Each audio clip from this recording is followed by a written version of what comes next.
உங்களுடைய சூழ்நிலை வாசலை இல்லாம இருக்கலாம், தாழ்பால் இல்லாம இருக்கலாம், பிள்ளை இல்லாம இருக்கலாம், சமாதானம் இல்லாம இருக்கலாம். ஆண்டவர் நம்மை பார்த்து சொன்ன வசனம், அவர் என்னுடைய வாசலை தாழ்பால்ல நலப்படுத்தி என்னிடத்தில் இருக்கிற என் குழந்தைய ஆஸ்வதிப்பார்.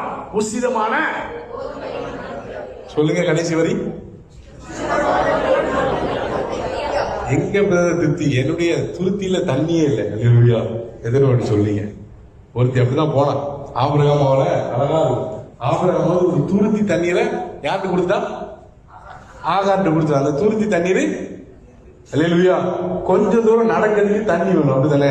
தண்ணி குடிச்சா நம்ம நடக்க முடியும். அல்லேலூயா. அவளுடைய வாழ்க்கையில இருக்கிறது போல இன்னைக்கு எத்தனை பேருடைய வாழ்க்கையில துருத்தியில தண்ணி இல்ல பிரதர், என்னால நடக்கவே முடியல. துருத்தியில தண்ணி இல்லைன்னா நீங்க எப்படினாலும் எடுத்துக்கலாம். பிரதர் எனக்கு படிப்பு இருக்கு, வேலை இல்ல பிரதர். எனக்கு கல்யாணம் ஆயிட்டு குழந்தை இல்ல பிரதர். நல்ல எக்ஸ்பீரியன்ஸ் இருக்கு, வேலை இழந்துட்ட, வேலை இல்ல பிரதர். நான் நல்ல ஆசைப்படுறேன், குடும்பத்தில் எப்படியாவது ஒரு நல்ல ஒரு காரியம் வீடு கட்டணும் நினைக்கிறேன், எதுவுமே நடக்க மாட்டேங்குது பிரதர். அல்லேலூயா. துருத்தியில தண்ணி இல்ல பிரதர், நான் எப்படி நடந்து போக? எத்தனை பேர் கேள்வியோட இருக்கிறீங்க? அல்லேலூயா. அல்லேலூயா. எழுதி வைத்துக் கொள்ளுங்க. ஆண்டவருடைய நாமத்தில் நான் சொல்றேன், உங்களுடைய துருத்தியில தண்ணி இல்லாம இருக்கலாம், ஆனா அவருடைய துருத்தியில நம்முடைய கண்ணீர் இருக்கு. அல்லேலூயா.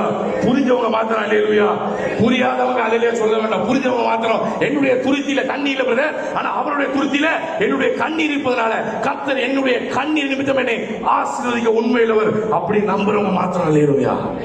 அல்லேலூயா. அல்லேலூயா. எதுவுமே இல்லை, ஆனா முழங்கால் போட்ட கண்ணீர். எத்தனை பேருக்கு அப்படி